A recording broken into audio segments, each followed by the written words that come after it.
नमस्कार। आज भाग्य कार्यक्रम को मुझे धीरेन कुमार आपन को स्वागत करुच्ची। आसतु जानिबा आज राशिफल और यार प्रतिकार विषय में। आज डिसेम्बर 16 तारीख 2018 मसीहा मार्गशीर मास शुक्ल पक्ष नवमी तिथि उत्तर भाद्रपद नक्षत्र एवं मीन राशि रविवार। आसतु पर्यायक्रमे 12टी राशि विषय में आलोचना करवा एवं यार भल मंद जानिबा। मेष राशि व्यक्ति मानक पारिवारिक क्षेत्र में अनेक व्यय वृद्धि घटव। अन्य को साहाय्य करने को जाई अनेक समस्या को डाकिक आणवे, किंतु आर्थिक प्रतिबंधक किसी रहिबो नाही। कर्म क्षेत्र यथेष्ट परिमाण में विस्तारित हेबो। आपण मंगलांकर बीज मंत्र जप करंतु, मां बगलामुखींकर दर्शन करंतु। वृष राशि व्यक्ति माने आज दिनटी आशा कर जगार आपड़ आज लाभ पाइबे। कर्म क्षेत्र ढेर वृद्धि घटव। अन्य माने आपण को ईर्षा दृष्टि देखिए बा बिना कारण रे शत्रु साजिबे। अर्थ एवं सम्मान ये दुईटी दिग यथेष्ट परिमाण भल बा वृद्धि घटव।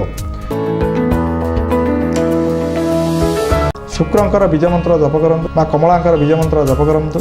अंध व्यक्ति मानक वस्त्र आपण साध्य मते साहाय्य प्रदान करंतु। मिथुन राशि व्यक्ति मानक कर्म क्षेत्र बहुत भल रहिबो। तरल जातीय द्रव्य लाभ हेबो। भूमि एवं कृषि जातीय द्रव्य एवं दूर स्थान को आमदानी रप्तानी करुवा जेकोसी व्यवसाय आपण करुथांती विशेष भाव में उपकृत हेबे। आर्थिक लाभ खूब कम परिश्रम में लाभ प्राप्त हेबे। पारिवारिक संपर्क बहुत भल रहिबो। वैवाहिक संपर्क संतान मानकर कार्यकलाप आपण को प्रतिटी क्षेत्र में खुशी आनी देबो। आहुरी शुभ फल पाई आपण विष्णु सहस्र नाम जप करंतु एवं महादेव मंदिर रे तांकर दर्शन करी जो माने निसहाय दरिद्र व्यक्ति सेठारे रही बाहर तांको आपण वस्त्र एवं खाद्य अर्पण करंतु।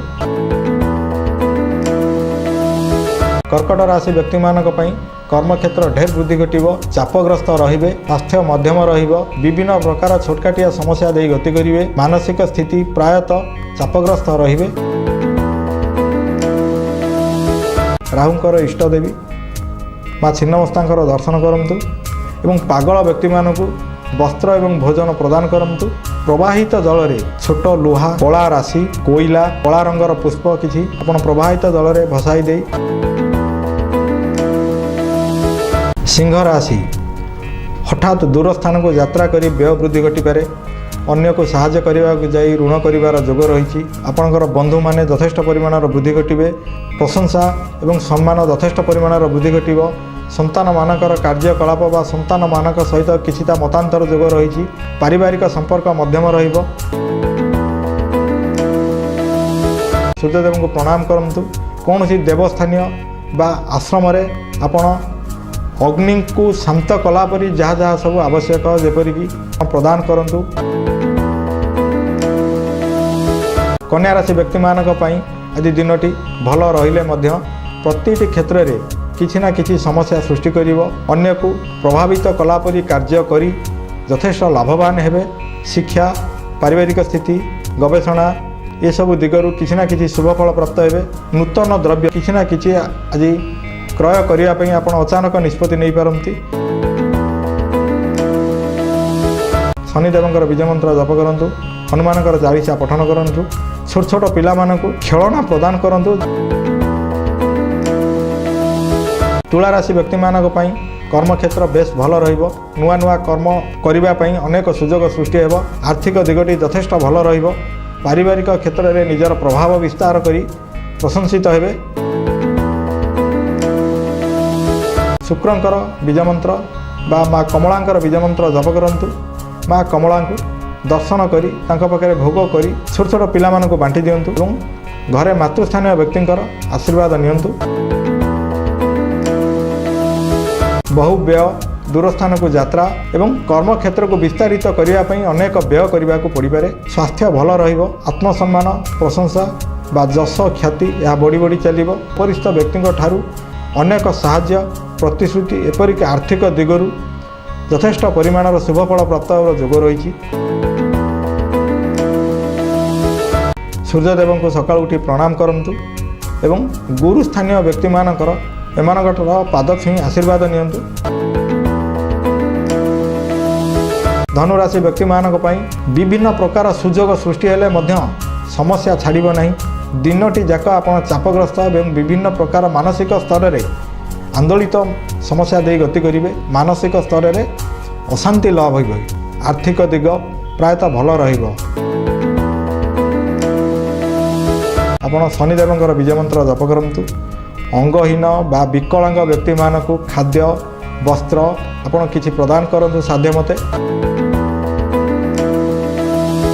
मकर राशि व्यक्ति मानक पई विशेष भाव में निजर स्वास्थ्य जानवाहन एवं निजर कथबार्ता को मार्जित करी संयमता अवलंबन करंतु। आज विभिन्न प्रकार समस्या सृष्टि होबार जोग रही। द्रव्य नष्ट हजिजा खराब हवा यबूर जोग रही। स्वास्थ्य मध्यम रहिबो। पारिवारिक संपर्क गुड़िक गोलमालिया मध्य देई गति करुछि। दरिद्र विकलांग व्यक्ति मानक साहाय्य करंतु एवं सकाळ उठी आपण हनुमानकर चालीसा किंबा महामृत्युंजय मंत्र जप करंतु। कुंभ राशि व्यक्ति मानक पई आज दिनटी मध्यम रहिबो। प्रायतः चापग्रस्त रहिबे। मानसिक स्थिति दुर्बल। कर्मक्षेत्र भल रहिबो। आर्थिक दिग भल रहिबो। आपण शनिदेव को दर्शन करंतु। माँ काली मंदिर हेउ से मंदिर रे माँ को दर्शन करी तांको पाखरे भोगराग करी निराश्रय व्यक्ति माने आपण तांको बांटी दियंतु ए सब द्रव्य को। मीन राशि व्यक्ति मानक पई कर्मक्षेत्र अनेक गुड़िए समस्या मध्य देई गति करुछि। स्वास्थ्य विशेष करी अंटा ठारू तळुकु ए सब किछि ना किछि समस्या जंत्रणा आघात ये सब जोग रही। विशेष भाव में ध्यान देवे। कर्म क्षेत्र में बेस प्रशंसित हेबे। नुआ नुआ बंधु मैंने सृष्टि होई आपन को सहाय्य करिवे। आर्थिक दिग किछि असुविधा हेबो नाही किंतु व्यय वृद्धि घटिबो। बृहस्पतिंकर बीज मंत्र जप करंतु। माँ उग्रतारा को दर्शन करी आपनकर कार्य आरंभ करंतु।